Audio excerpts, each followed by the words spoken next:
Dr. Tan Wu Meng.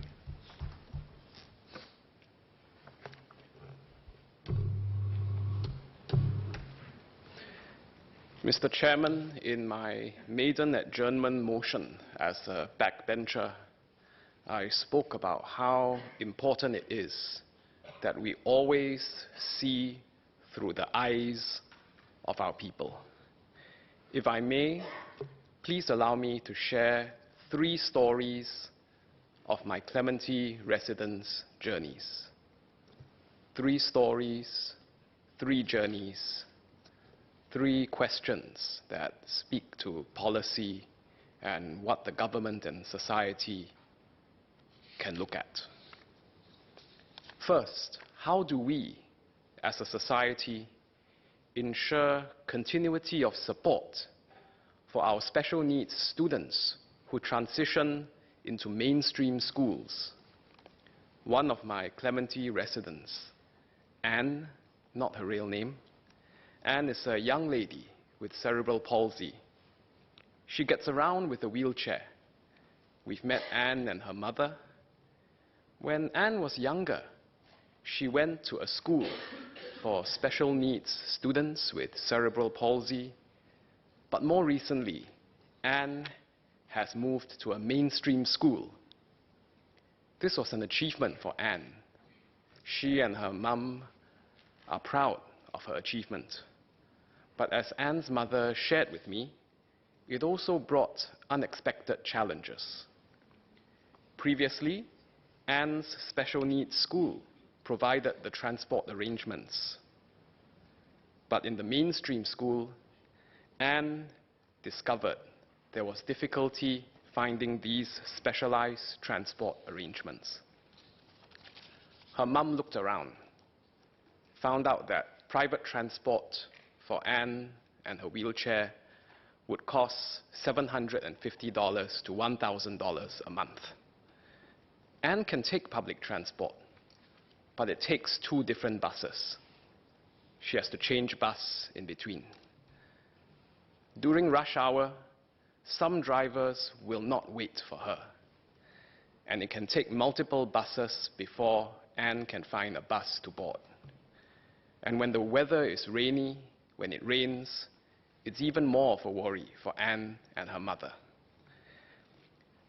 Mr. Chairman, as more of our students with special needs make the transition to mainstream schools, we should look at how to maintain that continuity of support so that the transition is not unnecessarily jarring. I know our MOE and MSF colleagues have been looking into this, and I'm sure they'll continue finding ways to make things even better. So can the Minister share about what progress has been made, what support is available, and how we can help parents of special needs children learn more about these programs and how to access them when the children transition to mainstream schools? Sir, the second question is, how do we help adult Singaporeans with special needs, especially when the parents grow old and pass on? Mr. L, not his real name, Mr. L is my Clementi resident. He has been ill the past few years and recently lost his battle with cancer. I met his widow. She herself is not in good health, needs a wheelchair to get around. They have a son who's nearing 50 years old with special needs and a limited ability to take care of himself. Mrs. L spoke to us. She says she hopes her health will hold up, but she's understandably worried about what will happen to her son with special needs, once she herself passes on. Mr. Chairman, as our population grows older, there will be more seniors in our community who have grown up special needs children, still needing that extra care and support. So can the Minister share about how we are coordinating across agencies and community partners to better support our seniors who are worried about their special needs children, and how we can support the adult children when the parents become too ill to act as caregivers or when the parents pass on. Sir, the third question is on how can we strengthen respite care support for caregivers of special needs children. During my home visits in Clementi, I've met Madam T, not her real name. Madam T has a grown-up daughter with special needs who had been very ill a while back, spent some months in the hospital. Madam T's family has a domestic helper who has been with the household for many years, nearly 20 years with the family. Madam T wants her domestic helper to have a vacation once a year. But at the same time, the family has been worried about how to arrange caregiver support from when the domestic helper is away.